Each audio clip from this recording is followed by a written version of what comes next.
Senang sekali rasanya saya Caroline Pratiwinawir, Supervisor Wholesale Engagement dari area Tangerang yang akan menemani Bapak Ibu untuk kelas online kita hari ini. Bapak Ibu sahabat mitra pasti udah tahu dong hari ini tuh kelas online kita mau bahas apa sih?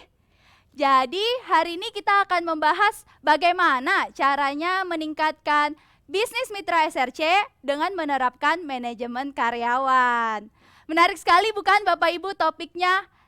Pasti udah nggak sabar juga. Tapi sebelum kita mulai, kita lihat dulu ya peraturannya. Peraturan selama mengikuti kelas online mitra SRC. Peserta tidak diperkenankan melakukan pengambilan gambar atau foto terkait konten acara selama mengikuti kelas online ini. Peserta tidak diperkenankan melakukan rekaman kembali atau video recording selama mengikuti acara kelas online ini. Format pertanyaan untuk sesi tanya jawab nanti atau sesi Q&A adalah nama mitra SRC, kode toko, kota, lalu pertanyaannya. Saya coba kasih contoh ya. Mitra SRC Sahabat Hebat, TRG 00234 Kota Tangerang. Apakah kelas online ini akan diadakan setiap bulannya? Pertanyaan yang terpilih dan yang akan dijawab di sesi Q&A nanti merupakan pilihan dari panitia penyelenggara. Untuk sesi door prize, peserta yang berhak memenangkan hadiah door prize adalah peserta yang tercatat di sistem registrasi dan mengikuti sesi acara ini sampai dengan selesai. Hadiah yang diberikan berupa thermal printer dan voucher janji jiwa. Hadiah tidak dapat digantikan dengan jenis hadiah yang lain dengan nominal yang sama. Wah, menarik sekali Bapak Ibu, akan ada door prize loh di akhir acara. Jadi pastikan Bapak Ibu sahabat mitra ikutin terus acara ini sampai dengan selesai ya. Nah, Bapak Ibu sambil kita tunggu juga nih kehadiran Bapak Ibu sahabat mitra SRC yang lain, kita saksikan dulu yuk video bagaimana jalinan kebersamaan SRC untuk bersama melangkah maju. Selamat menyaksikan. Tantangan tahun ini memang unik. Tapi, anyaman ini yang bikin kita kuat. Saling merangkul satu sama lain, bahu-membahu mengajak jadi lebih baik. Anyaman yang merekatkan seperti saudara, tolong-menolong, beradaptasi, saling menguatkan dan berbagi semangat. Mari bersama eratkan anyaman, gotong royong untuk seluruh lingkungan SRC, agar bersama melangkah maju dalam satu ikatan kuat. Bersama SRC, kita bersama melangkah maju untuk toko kelontong.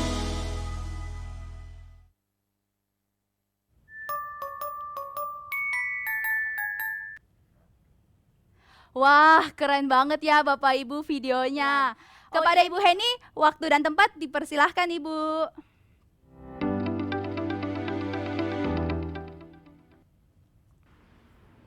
Halo Bapak Ibu Mitra SRC dari Sabang sampai Merauke, seluruh Indonesia. Apa kabarnya? Saya berharap bahwa Bapak Ibu selalu dalam keadaan sehat dan selalu semangat, apalagi menghadapi masa-masa seperti ini. Memang ya, masa pandemi ini membawa tantangan bagi kita semua. Tapi saya percaya, justru di saat seperti ini, itu adalah masa yang paling baik untuk kita berbenah diri dan membekali diri dengan terus belajar. Maka dari itu, hari ini kelas online Mitra SRC khusus hadir untuk kita semua dan temanya juga menarik nih. Meningkatkan bisnis Mitra SRC dengan menerapkan manajemen karyawan. Kita semua pasti paham, karyawan begitu pentingnya bagi kita. Tanpa karyawan, kita akan kerepotan. Jadi, saya berharap sekali kelas online hari ini akan sangat berguna bagi Bapak Ibu semua dan bisa membantu Bapak Ibu untuk terus meningkatkan bisnis, berkembang, dan yang pasti juga ikut membantu perkembangan UMKM di Indonesia. Sekali lagi, selamat belajar, semoga bermanfaat dan tetap semangat.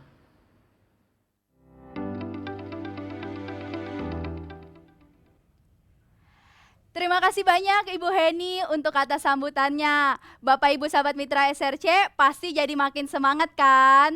Nah, jadi langsung aja nih tanpa kita tunda-tunda lagi, kita langsung masuk ke sesi belajar kita hari ini dengan narasumber kita Bapak Billy Kurniawan, di mana beliau adalah CEO dari PT Luna Boga Narayan. Atau mungkin lebih dikenal dengan Jiwa Group nih Bapak Ibu, pasti udah familiar banget Kopi Janji Jiwa, Jiwa atau saya sendiri nih fans beratnya nih. Tapi untuk Bapak Ibu sahabat mitra supaya bisa lebih kenal lagi nih, lebih dekat dengan pembicara kita nonton dulu yuk video ini.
Halo, selamat malam Pak Billy. Bagaimana kabarnya Pak? Selamat malam Caroline, selamat malam semua teman-teman mitra SRC, apa kabar? Semoga semuanya keadaan sehat ya. Amin. Terima kasih banyak juga loh Pak atas waktu dan kehadirannya di sini nih Pak. Hari ini kita bakalan ngobrol bareng nih dan juga belajar bareng juga nih dari Pak Billy sama sahabat mitra SRC di seluruh Indonesia nih Pak. Tapi mungkin sebelum kita mulai nih Pak, mungkin Pak Billy boleh memperkenalkan diri dulu mungkin Pak, atau mungkin langsung bisa sharing nih Pak perjalanan karir Bapak dari awal sampai sekarang ini.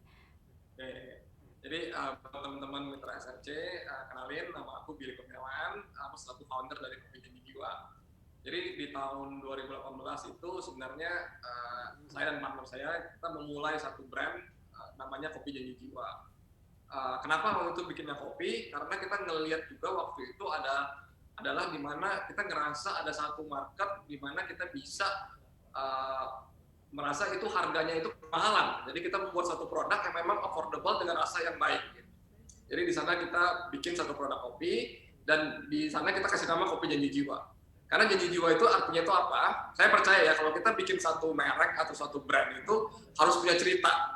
Nah, disinilah kenapa kita bikin nama janji jiwa yang artinya itu adalah passion. Nah, jadi di sini kita pengen menceritakan tentang janji jiwa itu adalah produk yang akan menemani teman-teman yang meminum atau kita panggilnya teman sejiwa ketika melakukan passionnya. Dan kita juga percaya kalau jadi jiwa itu harus bisa memperlihatkan asal-usul dari mana ingredients-nya itu, atau misalnya bahan bakunya ya. Tadi bisa dilihat kan mesinnya kita roasting sendiri sampai ke customer minum gitu. Jadi itu salah satu idenya juga dari Kopi Janji Jiwa. Tapi berapa tahun yang lalu kita mulai ini itu nggak sekeren itu mesinnya, nggak segede itu. Kita mulai dari mesin kecil banget sampai bisa bersyukur untuk berkembang dan melakukan manajemen sampai bisa sampai sebesar ini. Jadi so far kita udah berdiri selama 2,5 tahun. Kita udah ada juga bakery line namanya Jiwa Toast, dan sekarang kita ada di 900 cabang di seluruh Indonesia. Terima kasih. Wah, keren banget nih Pak Billy. Eh 900 cabang dalam 2,5 tahun ya Pak ya?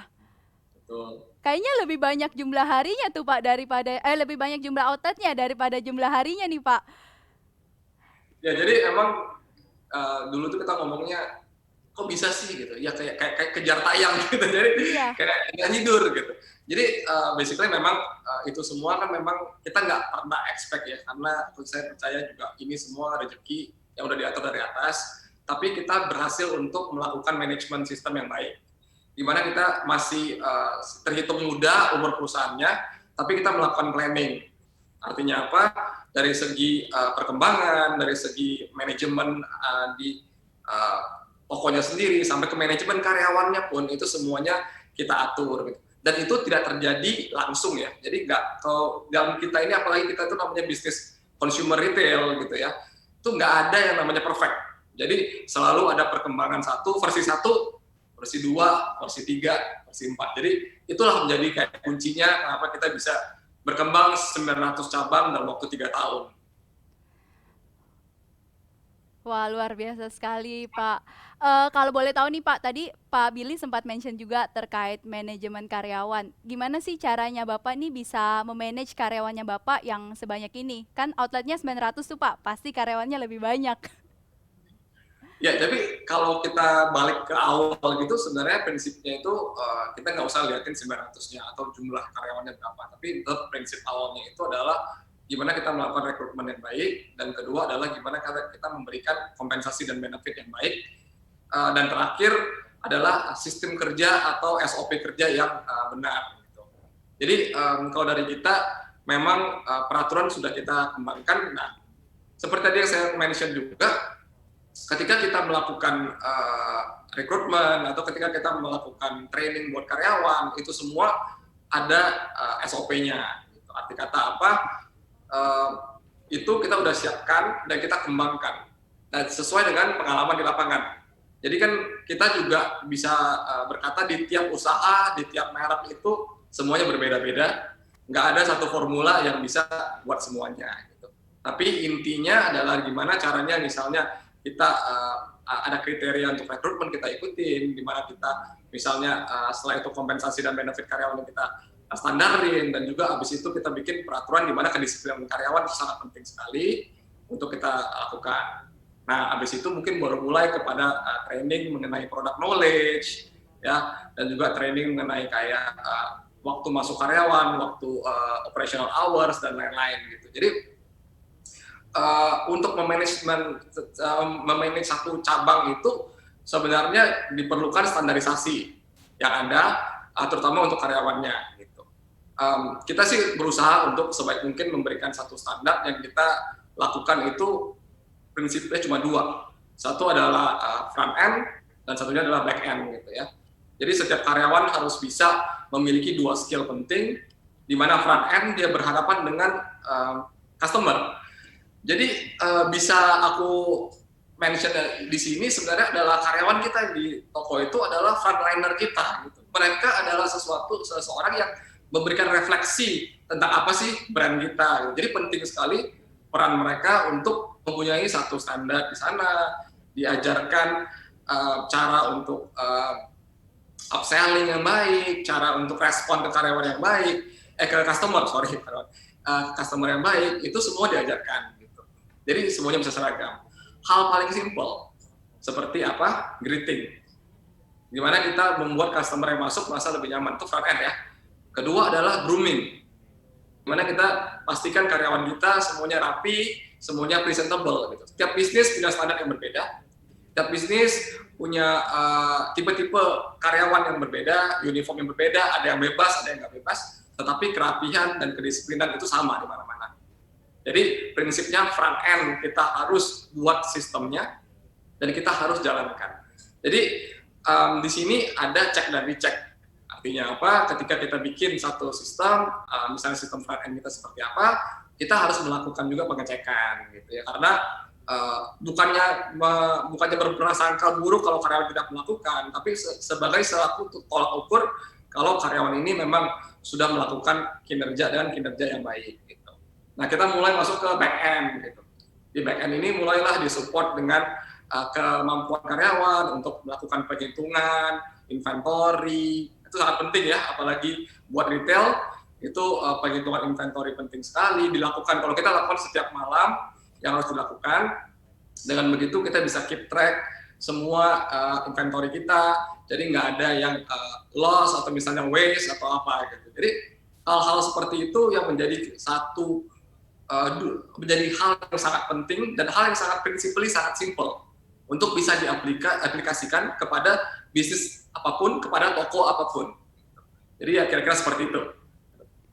Oke, Pak, kalau boleh nih Pak, mungkin bisa sharing juga nih Pak, bagaimana sih kayak tips and triknya nih, misalnya dari awalnya Bapak hiring itu sebenarnya standarisasinya kita sebagai business owner, kita bisa startingnya seperti apa sih Pak, untuk mulai standarisasi semua proses flow-nya ini Pak? Oke, kalau dari mungkin ini beda-beda di tiap perusahaan, tapi memang kalau dari kita itu selain dari CV yang kita terima itu kita sortir dulu, dan kedua adalah mungkin dari segi tesnya ya. Jadi kita ada tes dulu ke karyawannya untuk karakter dan psikologi. Tujuannya apa? Kenapa psikologi? Bukan memastikan dia karyawan itu waras atau tidak waras, bukan itu. Atau karakter, kenapa kalau dia buruk atau bukan? Karena kita percaya tiap orang itu mempunyai strength and weakness, ya, kekuatan dan kekurangan gitu. Jadi di sana kita coba identify, ketika itu sudah teridentifikasi, itu baru kita lakukan untuk penyesuaian, apakah dia cocoknya sebagai di front end atau sebagai di back end gitu. Jadi itu menjadi salah satu yang kita lakukan. Nah, ketika proses interview berjalan, sudah misalnya semuanya sudah oke, diterima, kita ada namanya sistem training standarisasi dari perusahaan dulu gitu. Kalau di sini kita mungkin mengenalkan tentang brand ya. Jadi kan ada tuh ya kadang-kadang kita punya experience, kita ke satu toko tapi karyawannya kurang mengetahui tentang asal-usul tokonya. Karyawannya kurang mengetahui asal-usul dari cerita perjalanannya gitu. Padahal kan customer itu pengen tahu gitu seperti apa dan pengen bertanya juga. Jadi itu kita lakukan dulu induction training. Disitulah brand knowledge, company visi, company misi yang kita bikin. Nah, kalau awal-awal sih sebenarnya visi dan misi itu sangat simpel, cuma satu line aja gitu. Tapi setidaknya ketika karyawan itu diajarkan mengenai itu, mereka mempunyai satu jawaban, satu arahan yang sama dengan perusahaan atau dengan usahanya. Gitu. Nah, setelah induction training, baru kita mulai masuk ke dalam SOP training. SOP training seperti misalnya greeting, cara grooming yang baik, cara penyajian makanan, cara penyajian minuman, flow-nya, sampai ke cara-cara untuk menambah pendapatan gitu ya. Jadi kita penting juga kan namanya upselling, apalagi kalau di retail kita sering lihat tuh ya, karyawan itu harus pintar ngejual barang-barang yang ada di depan kasir misalnya gitu. Nah, itu juga menjadi salah satu program yang kita lakukan. Mungkin kalau di saya itu apakah Bapak atau Ibu mau tambah topping atau misalnya ada jelly atau ada cincau atau apa bisa ditambahkan untuk meningkatkan value dari sana. Nah, itu semua diajarkan. Setelah itu diajarkan juga sistemasi dari kompensasi dan benefitnya. Jadi karyawan itu memiliki kejelasan juga apa yang didapat, jenjang karir yang akan mereka lalui, dan juga grade-grade apa yang akan mereka capai untuk kedepannya. Nah, itulah intinya buat karyawan itu di sana kita pengennya sih memanage mereka supaya bukan hanya merasa untuk bekerja saja, tapi merasa belong kepada usaha ini gitu. Seperti itu kira-kira. Wah, ini nih Pak, ada yang bikin saya jadi tertarik juga nih Pak. bagaimana Pak Billy kan tadi sempat mention nih, karyawan itu kita bangun juga untuk sense of belongingnya ya Pak ya, belong ke brandnya Bapak ini. Kalau boleh tahu ada tips langsung kayak praktikalnya nggak Pak, yang Pak Billy udah jalanin saat ini, Pak Billy bisa sharing visinya Bapak ini ke karyawan-karyawannya Bapak. Kalau sekarang itu yang kita lakukan itu kan dulu kita banyak team building ya, banyak team building bukan hanya dari segi kayak kita mesti outing atau apa, tapi team building dalam arti kata skill development ya, itu salah satu yang menurut saya sih penting. Artinya karyawan itu harus improve di sana. Dengan adanya belonging itu apa? Kenapa mereka bisa punya rasa belonging itu? Karena mereka merasa ada improvement dalam bentuk bukan hanya dalam bentuk pengalaman, tapi juga ada pengembangan diri, pengembangan karakter. Gitu. Itu penting sekali menurut saya karena kan banyak, apalagi kalau karyawan-karyawan kita masih muda, banyak yang galau ya. Jadi pengembangan karakter, pengembangan itu sangat-sangat penting. Jadi itu kita lakukan dalam kelas-kelas skill development. Nah, apalagi sekarang banyak banget yang online class gitu. Nah, sekarang ini pas musim pandemi banyak banget juga leader-leader kita bantu kan berikan gitu, kayak misalnya online training untuk hal-hal simpel, misalnya untuk menambah skill mereka untuk indie management gitu. Nah, itu kita lakukan. Nah, tapi ada satu lagi juga kita masuk memastikan karena kita tuh pengen semuanya tuh berjalan searah ya. Belonging itu gunanya untuk apa juga? Selain untuk memberikan comfortability untuk ketika bekerja, tapi juga untuk memberikan itu satu arahan yang sama dengan bisnisnya, usahanya, atau perusahaannya. Misalnya kita pengen visi dari misalnya dari Kopi Janji Jiwa misalnya ya. Kita pengen memberitahukan kepada customer kita mengenai kopi kita dari mana, mengenai asal-usul dari petani dan sampai ke dalam kita punya roasting facility, itu semua itu harus sejalan. Jadi ketika mereka ditanya itu apa sih Janji Jiwa itu, mereka punya, oh Janji Jiwa itu gue kerja di sana karena ini tuh perusahaan yang visinya ini, misinya ini, goalnya ini gitu. Jadi mereka jelas ada arahannya, jadi nggak ke kiri, nggak ke kanan. Gitu. Nah kita sebagai leader atau sebagai manajemen juga, kalau udah set satu visi, satu misi, satu goal, jangan berubah-ubah. Gitu. Jadi kita akan tetap berusaha untuk berjalan sesuai dengan itu. Jadi karyawan kita juga bisa sekaligus mengarah ke arah yang sama. Gitu. Jadi sense of belonging itu sangat-sangat besar sekali. Tapi tadi itu hal-hal simpel yang menurut saya bisa langsung dipraktekkan, dan itu juga saya sendiri dulu nggak percaya, kayak misalnya kayak visi, misi, goal itu enggak lah, orang juga cuma denger doang besok udah dilupain. Tapi ternyata dengan mendengar aja dan itu menjadi sesuatu yang sering kita repeat dan sesuatu menjadi mantranya dari kita punya perusahaan, itu menjadi semuanya udah percaya akan hal itu gitu. Dan semuanya berjalan dan semuanya bekerja dengan untuk sama-sama mengachieve hal yang sama gitu. Jadi itu menurut saya hal-hal kecil, hal praktikal yang bisa dilakukan. Wah, terima kasih banyak Pak Billy, sharingnya tuh insightful sekali ya Bapak Ibu. Nah, mungkin nih kalau misalnya saya rangkum nih Pak dari yang Pak Billy sharing hari ini, mungkin ada 3 poin besar yang saya rangkum dari sharingnya Bapak. Yang pertama, kita perlu ada visi yang jelas dulu ya Pak ya, nggak boleh berubah-berubah nih visi dari kitanya. Lalu kita buat standarisasinya juga, SOP-nya dari masing-masing staging, dari hiring sampai kita training. Lalu kita juga buat quality check juga ya, tadi sempat ya Pak ya. Lebih ke checking terhadap performance dari karyawannya kita. Mungkin ada lagi Pak yang mau ditambahkan Pak dari tips and trick-nya ini Pak. Atau mungkin ada pesan dan kesan nih Pak untuk sahabat mitra kita. Kalau dari saya sih buat manajemen karyawan itu sesuatu yang nggak fix ya. Artinya apa? Kita bisa mengikut seperti arahan dan prinsipalnya tadi. Yang paling penting harus ada standar, SOP, peraturan gitu. Tetapi namanya kita kan ini adalah human resource ya. Artinya kan human resource ini kita berhadapan dengan sesama kita, manusia juga. Ada feeling, ada semacam kayak gimana cara kita bisa mengembangkan karakter dari karyawan-karyawan kita, gitu. Itu yang paling penting ya. Setiap orang pengen merasa dihargai, setiap orang pengen merasa diapresiasi. Gitu. Jadi program-program penting yang dilakukan untuk customer buat apresiasi juga harus sering dilakukan. Gitu. Nah, itu paling tambahan buat saya ya, karena sebenarnya itu sesuatu yang simple tapi sangat fleksibel, dalam arti kata setiap orang itu harus bisa memberikan apa sih yang diinginkan untuk building dari diri dari satu karyawan itu sendiri. Pak, maaf nih Pak, mungkin lanjut lagi. Tadi kalau boleh tahu nih Pak, bagaimana sih caranya Pak Billy nih dalam mengapresiasi karyawan? Mungkin boleh di-share juga Pak caranya. Oke, jadi kita itu sebentar lagi itu juga ada nih, kita akan, karena kita online, jadi kan kita nggak bisa lakukan gathering, jadi kita akan lakukan online town hall meeting melalui video ya, biar rame-rame bisa ketemu. Gitu. Dari sana kita juga memberikan awarding night seperti itu. Awarding night itu ya kita dari kecil, kita perusahaan kecil, kita simpelnya kita waktu itu ajak makan karyawan masuk zaman awal-awal gitu. Jadi di sana kita berikan apresiasi buat karyawan yang memang bekerja paling ada improvement, ada selain paling improvement mungkin yang paling memberi efek kepada perusahaan itu juga ada gitu. Jadi itu yang kita lakukan.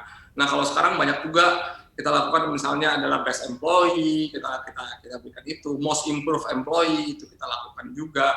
Dan juga di sana kita ada semacam kayak bikin team building, dalam arti kata adalah dibentuk dalam arti kata tim-tim ini harus bisa untuk jadi support group atau body system buat teman-temannya yang lain gitu. Jadi di sana saya rasa itu hal-hal seperti ini, hal-hal kecil yang seorang business owner bisa berikan, seorang business owner yang bisa lakukan, tapi itu berdampak untuk motivasi ke karyawannya dan juga untuk kinerja performance dari karyawannya sendiri seperti itu. Wah, banyak sekali ya yang Pak Billy sudah lakukan nih dari awarding night. Awalnya makan-makan dulu ya Pak ya. Lalu ada team bonding. Wah, luar biasa sekali. Juga bisa, nggak usah makan-makan. Yang penting intinya kebersamaan gitu. Jadi semuanya merasa memang belonging to a part of dari sesuatu. Jadi jangan merasa terlalu jauh jaraknya antara business owner dengan karyawan gitu. Tapi bisa menjembatani itu dengan ya hal-hal seperti ini, hal-hal kecil seperti ini yang memberikan apresiasi seperti ini. Wah, luar biasa sekali. Ya, benar-benar Pak. Pak Billy, ini tuh antusiasme dari Bapak Ibu Sahabat Mitra itu terhadap sharingnya Pak Billy itu tinggi banget loh Pak. Banyak banget pertanyaan yang udah masuk nih di kolom fitur pertanyaannya. Bapak Ibu Sahabat Mitra, kalau masih ada yang mau bertanya boleh banget ya, bisa langsung tanya di fitur tanya samping fitur chat. Nah, kita masuk dulu nih Pak, langsung di pertanyaan pertama ya Pak Billy ya. Dari Mitra Serbaguna Duduk. Dalam mengatasi kondisi saat ini, bagaimana caranya untuk mengatasi karyawan yang ingin gaji lebih Pak di masa pandemi, sedangkan pendapatan kita semakin menurun? Ya, ini mungkin pertanyaan hampir semua business owner kali ya. Saya juga mungkin ada yang mengalami ini, kita sendiri juga ada mungkin kasusnya. Cuman balik lagi itu pengertian di mana kita menjelaskan kondisi yang sekarang ini dari usaha kita sendiri gitu ya. Untuk memberikan, kan udah pasti dari segi omset atau dari segi pendapatan kita juga nggak mungkin seperti yang dulu lagi gitu. Dan juga untuk segi pengeluaran kita harus efisien, artinya apa? Kita aja mikir adalah teknik untuk survival gitu, dimana itu sangat penting sekali gitu buat zaman-zaman sekarang. Gitu. Jadi salah satunya yang bisa dilakukan adalah pengertian. Nah, pengertian ini pun juga berbeda-beda. Misalnya seperti ini. Apabila kita memang harus untuk menaikkan gaji karena mereka sudah dijanjikan atau sudah hak mereka, yang bisa kita lakukan adalah program, misalnya kita memberikan delay ya, seperti ini. Pak, sekarang saya nggak bisa berikan dulu, tetapi nanti ketika setahun atau 2 tahun lagi ini udah selesai dan memang udah ini, kita akan naikkan sejumlah segini. Gitu. Jadi memang ada komitmen untuk kedepannya karena harus dicari jalan tengah ya. Sesuatu dengan karyawan kan memang tidak bisa menang sendiri. Karena memang sesuatu yang memang menjadi haknya karyawan harus dipenuhi juga gitu. Tapi kalau memang tidak memungkinkan sekarang, bisa kita bikin program-program seperti itu gitu. Jadi itu salah satu cara yang menurut saya bisa kita lakukan. Nah, kemarin ini juga banyak yang melakukan pemotongan gaji kan gitu ya. Jadi kalau dari kita memang pernah di sini, tapi untuk kantor pusat aja gitu. Karena kita ngerasa operasional kan memang mereka di lapangan terus gitu ya. kalau kita di kantor pusat kan memang kita bisa ada work from home dan lainnya. Jadi kita ada pengurangan gaji misalnya, dan misalnya 10% ya. Kalau 10% ini artinya kita bisa gantikan dengan apa? Nah kalau kita selalu memberikan, kita selalu percaya dengan win-win dengan karyawan juga. Gitu. Artinya apa? Kita bisa tukarkan misalnya 10% yang kita kurangkan dengan ekstra cuti, atau misalnya ini yang dikurangkan akan didebitkan lagi untuk tahun depan, atau ketika seperti keadaan sudah lebih baik. Jadi hal-hal seperti ini yang menurut saya harus kita bisa delegasikan, antara itu benefit secara finansial atau benefit secara waktu luang yang mereka bisa dapatkan tambahan gitu. Jadi kalau misalnya seperti dibilang saya mau gaji naik juga sekarang kan, tapi lagi COVID, ya udah saya nggak bisa apa-apa, saya masih pengen pertahankan kamu, ya udah tapi kamu mungkin dalam 1 minggu kamu yang harusnya kerja 6 hari, jadi kamu kerja 5 hari aja. Kamu spend waktu kamu untuk dengan tambahan dengan keluarga atau untuk cari pendapatan tambahan. Jadi kan bisa seperti itu ya. Semoga tadi menjawab pertanyaannya. Iya, luar biasa sekali Pak. Jadi harus ada komitmen, pengertian, dan kita kasihkan win-win solution juga ya Pak ya. Benar. Nah, ini udah ada lagi nih Pak, pertanyaan yang kedua dari Mitra Toko Manfaat Cicurug. Bagaimana sih Pak caranya memilih karyawan yang terpercaya Pak? Kalau saya tuh nggak pernah bisa pakai feeling, kadang-kadang nggak bisa gitu. Tapi ya memang kadang-kadang feeling saya kadang salah juga gitu. Jadi itu jadi sesuatu yang nggak subjektif. Makanya tadi saya bilang daripada begitu, mending kita ikutin aja tes karakter, tes itu. Jadi kita udah tahu kekurangan dan kekuatannya mereka. Jadi terkadang orang itu bagus atau enggaknya itu mungkin bukan karena pribadinya, tetapi lebih karena kita salah menempatkan mereka kan. Berasa jadi bos, ya udah pokoknya lu gua pekerjakan yang ditaruh di sana ya mesti bisa perform. Kadang-kadang enggak gitu. Ada orang yang memang kuatnya di sini, nggak kurang kuat di sana. Jadi kalau saya sekarang udah nggak bisa lagi kayak semacam interview kayak one on one gitu pakai feeling sendiri. Ya mungkin beberapa ada, tapi namanya feeling kan kadang lagi emosinya bagus ya bagus, kalau emosinya nggak bagus ya nggak bagus. Jadi saya tetap ikutin peraturan standar yang ada gitu. Biar kita lebih subjektif memandangnya, kita bisa memberikan penilaian secara terukur gitu, bukan semata-mata dari objektif saja. Oke, Pak Billy. Jadi kita buatin standarnya ya Pak ya dalam memilih karyawan itu. Dengan tes-tesnya ada banyak tes-tes dari internet juga sudah gratis-gratis juga, biar tahu aja sedikit lebih banyak mengenai karakter karyawan yang akan kita hire ini gitu. Misalnya kita butuhnya orang accounting atau pembukuan, admin ya, kita bisa cari yang memang kuatnya itu adalah di detail. Dia mungkin kurang kuat di personality yang ceria, yang bisa fun atau apa, mungkin dia kurang kuat di sana. Tapi kekuatan dia ternyata adalah orang yang detail.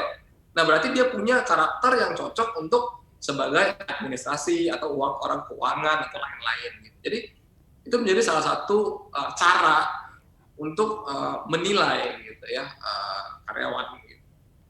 Dicocok-cocokkan ya Pak ya dengan job desk-nya dan strength point-nya juga ya Pak ya. Betul. Nah, Pak Billy udah ada juga nih Pak pertanyaan dari Mitra Toko Fajar Pak. Bagaimana menjaga agar karyawan tidak semena-mena nih Pak Billy dalam bekerja?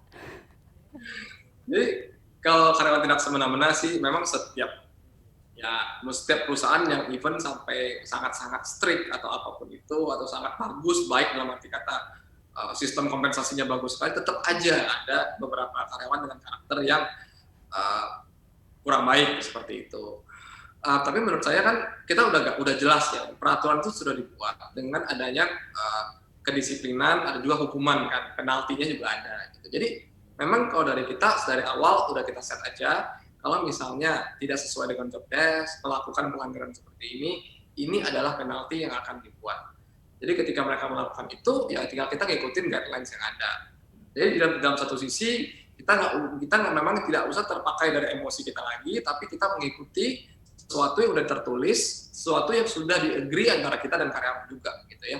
Jadi tinggal kita melakukan penalti dan juga mengikuti proses-proses yang ada gitu. Itu paling simpel dari saya. Oke, siap Pak. Nah, ini kita langsung masuk aja nih Pak di pertanyaan yang berikutnya dari Mitra Restu Tamfan Pak. Bagaimana membuat karyawan merasa bagian dari perusahaan dan mau berjuang bersama Pak? Seakan-akan mereka adalah pemilik perusahaannya juga nih Pak. Kalau saya sering ngajak kopi bareng aja sih. Ngopi bareng. Ya paling gampang sih menurut saya itu ya harus ada kesamaan visi dulu kali ya. Maksudnya mungkin kalau perusahaannya kecil atau tokonya kecil bareng-bareng gitu ya sering ajak makan atau sering ajak gathering seperti itu untuk memberikan satu insight mengenai keadaan kita seperti ini. Mimpi saya itu sih sebenarnya seperti ini. Gitu. Jadi apakah anak-anak ini, karyawan-karyawan ini juga mempunyai mimpi yang sama biar bisa berkembang bersama atau apapun itu. Jadi approach dari sisi itu juga harus ada gitu ya. Itu sih menurut saya yang penting.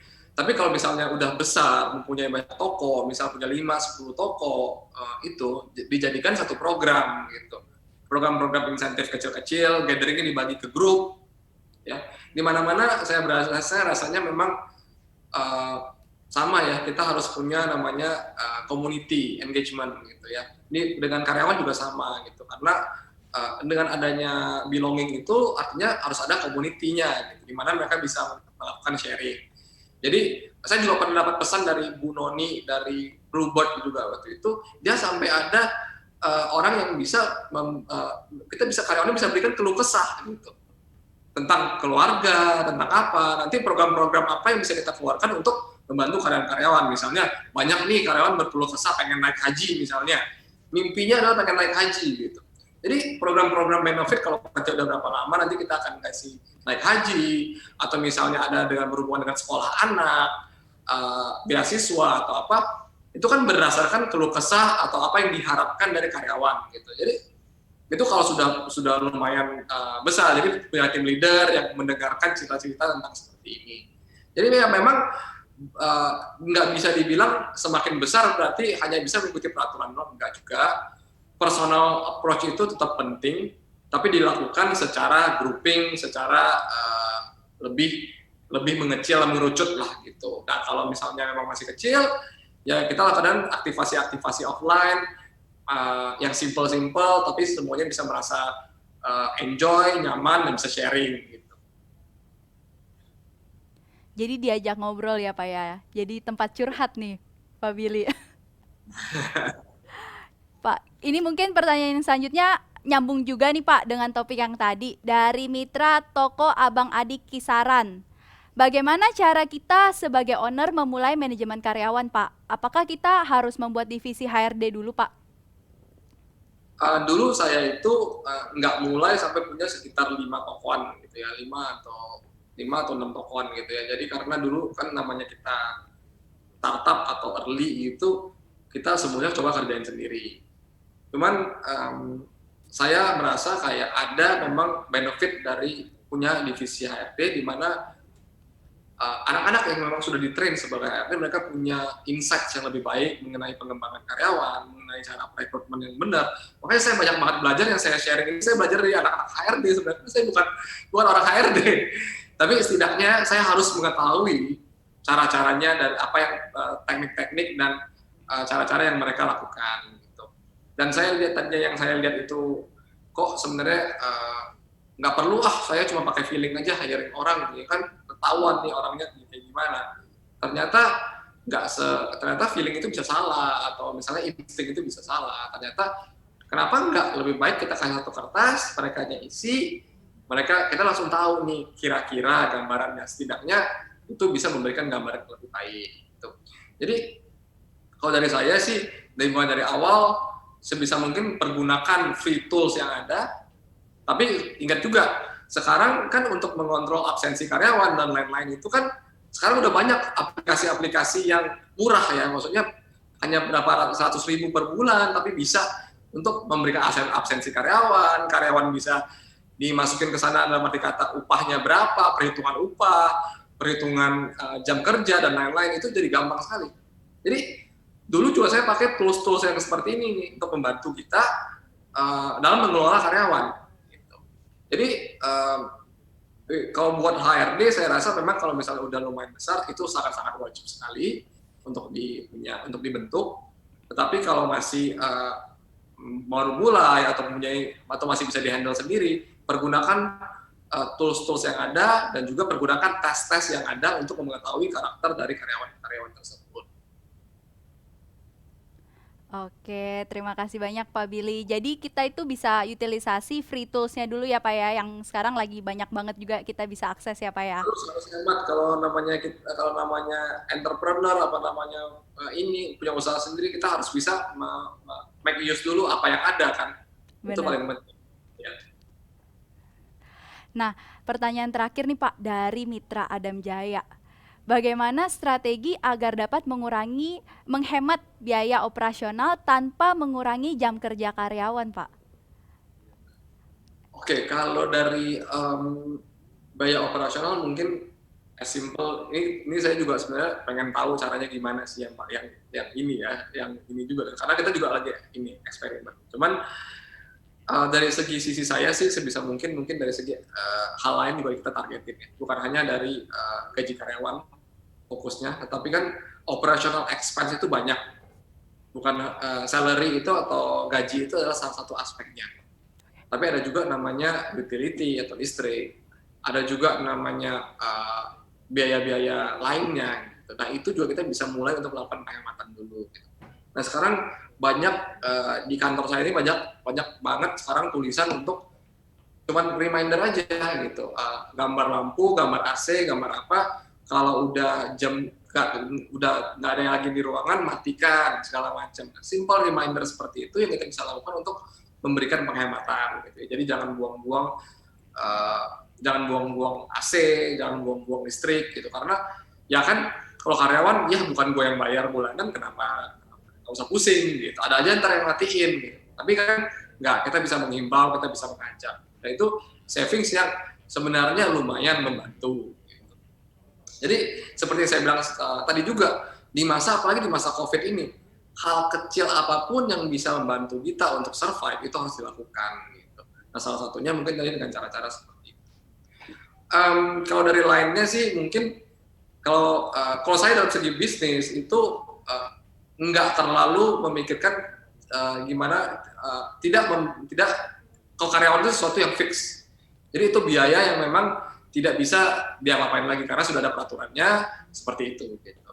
Jadi saya akan mencoba cara untuk mengurangi expand dari bidang-bidang yang lain yang masih bisa kita usahakan untuk melakukan efisiensi. Banyak ya Pak ya trik-triknya nih. Oh ya nih Pak, karena tips yang Bapak sharing itu benar-benar praktikal banget. Teman-teman SRC, sahabat mitra SRC itu jadi antusias banget Pak. Jadi kita masih ada juga nih pertanyaan berikutnya dari mitra CV Wahyu Intiniaga Jaya. Bagaimana sih caranya Pak Billy mengontrol karyawan di seluruh cabang Kopi Janji Jiwanya Bapak nih, dan memastikan servis yang diberikan itu sama di seluruh cabang? Oke, kalau dari situ sih mungkin lebih ke arah SOP ya. Untuk SOP itu kita udah perkuat, namanya SOP juga kita bikin dari awal sampai sekarang itu udah banyak melalui perkembangan. Juga kalau zaman sekarang kan kita kan udah tersebar di mana-mana, kita harus menggunakan digitalisasi juga. Salah satunya adalah video training, online training, itu semua kita lakukan, dan dari assessment kalibrasi itu dilakukan melalui video dan online. Dan terakhir kita ada QC yang memang visit ya. Jadi QC juga punya checklistnya untuk visit, apakah karyawan ini udah melakukan sesuai dengan apa yang seharusnya mereka kerjakan dari SOP itu tersebut. Gitu. Misalnya kita bisa ngecek dari kondisi outlet, kebersihan, kedisiplinan dan lainnya. Karena buat produk sih biasanya nggak terlalu banyak varian. Tapi mungkin kedisiplinan, kebersihan itu menjadi salah satu poin yang sangat penting buat kami, gitu, buat kita. Gitu. Dan mungkin kalau kita ini banyak banget dibantu sama teknologi. Salah satunya adalah Human Resource Information System, kalau sekarang yang kita pakai. Nah, tapi kalau buat yang kecil juga dulu kita juga pakai, cuman versi yang di develop lokal, yang masih murah itu juga pakai. Jadi artinya apa? Tadi seperti saya bilang, manajemen itu kan bukan hanya memastikan standar, tapi juga kita bisa memastikan kedisiplinan gitu ya. Di sana kan ada cara buat mereka bisa absensi jam berapa, pulang jam berapa. Manajemen itu kan salah satu di sana ya. Jadi juga memberikan apakah mereka lembur, ada approval atau enggak, semuanya terfokus ke dalam sistem tersebut gitu. Jadi hal-hal seperti itu yang kita utilize, pas kecil pun kita utilize, tapi beda-beda program aja. Program yang lebih simpel itu di awal, sekarang program yang lebih masif itu ketika kita udah berkembang. Jadi ya semakin ada perkembangan juga itu juga mengikuti ya. Gitu. Jadi SOP pertama, kedua adalah pembantuan dari digitalisasi tersebut. Itu kan. SOP dan memanfaatkan digitalisasi Bapak Ibu. Nah, Bapak Ibu sahabat mitra SRC, selamat kepada 7 mitra yang terpilih. Sahabat mitra SRC yang pertanyaannya terpilih akan mendapatkan merchandise menarik nih dari SRC. Wah, luar biasa sekali ya. Terima kasih banyak juga loh Pak Billy atas sharingnya hari ini. Sangat insightful sekali, luar biasa sekali, dan pasti bisa langsung dipraktekkan nih sama Bapak Ibu sahabat mitra SRC. Thank you Caroline, thank you semua teman-teman SRC, semoga bisa membantu dan bisa menjadi lebih baik lagi bersama ya. Oke, terima kasih banyak Pak Billy. Nah, selanjutnya Bapak Ibu kita akan menyaksikan video testimoni dari salah satu rekan mitra SRC juga. Langsung aja kita check it out Bapak Ibu.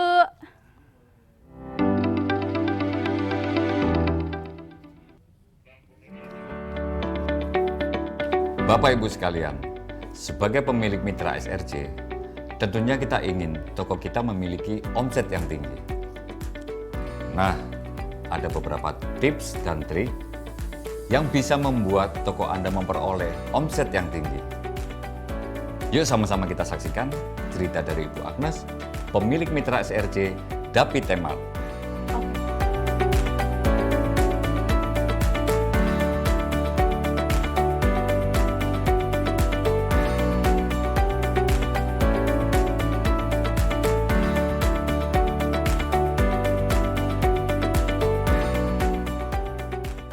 Perkenalkan, nama saya Agnes, saya pemilik mitra SRC Dapi Temar. Saya sudah menjalankan mitra bisnis ini kurang lebih selama 4 tahun.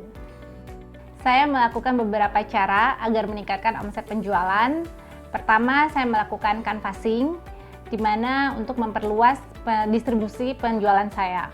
Kedua, saya juga memiliki jasa pengiriman untuk mempermudah pelanggan saya dalam berbelanja. Apalagi itu di masa pandemi sekarang, jasa pengiriman itu sangat penting, itu untuk membuat para pelanggan saya itu merasa aman dalam berbelanja di mitra saya. Saya juga menyediakan admin mitra untuk mempermudah komunikasi ke para pelanggan, mulai dari memberikan informasi promo sampai melayani pesanan pelanggan di iOS SRC Mitra, sehingga pelanggan saya merasa senang karena pesanan mereka diproses dengan cepat. Selain itu, saya juga membuat sistem manajemen karyawan sehingga seluruh kegiatan operasional mitra saya menjadi lebih efektif dan efisien. Selain itu, yang tak kalah pentingnya, saya juga membuat manajemen gudang yang di dalamnya terdapat 5R, yaitu rapi, ringkas, resik, rawat, dan rajin, agar semua produk saya tetap terjaga kualitasnya. Yang terakhir, saya mengadakan promo bundling, promo tebus murah, dan promo online untuk menarik pelanggan baru dan menjaga pelanggan lama saya agar tetap berbelanja di mitra saya. Dan setelah saya menerapkan poin-poin tadi, bisnis mitra saya mengalami peningkatan omset dan seluruh kegiatan operasional menjadi lebih lancar dan para pelanggan puas berbelanja dan mitra saya menjadi lebih berkembang.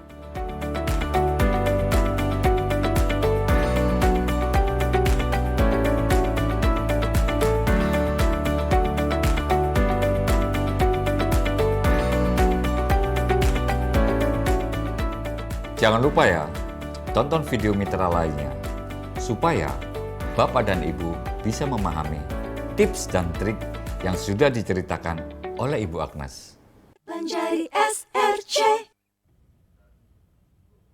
Wah, mantap sekali ya Bapak Ibu, videonya udah ada tips dan trik lagi nih Bapak Ibu. Langsung aja dipastikan Bapak Ibu nonton ya seri-seri berikutnya yang pasti akan selalu memberikan insight dan wawasan baru kepada sahabat mitra SRC agar toko kita bisa makin maju dan berkembang lagi. Nah, Bapak Ibu sahabat mitra SRC, nggak terasa nih kita sudah ada di penghujung acara. Tapi kayaknya kurang lengkap ya kalau belum ada pantun. Nah, saya pantun dulu ya Bapak Ibu. Keliling kota bersama saudara sambil makan buah naga.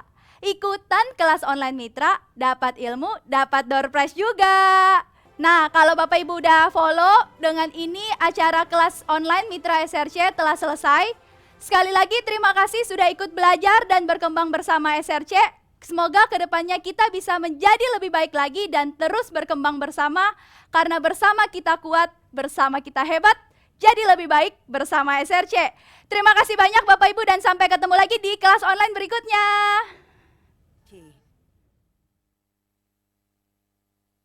Toko kelontong, semua bisa ketolong. Dari beli galon dan bayar telepon, yang jaga menyapa, bercerita bersama. Di SRC semua bisa ada. Di SRC semua bisa ada. Toko kelontong masa kini selalu dekat, hemat juga bersahabat. jadi lebih baik bersama SRC.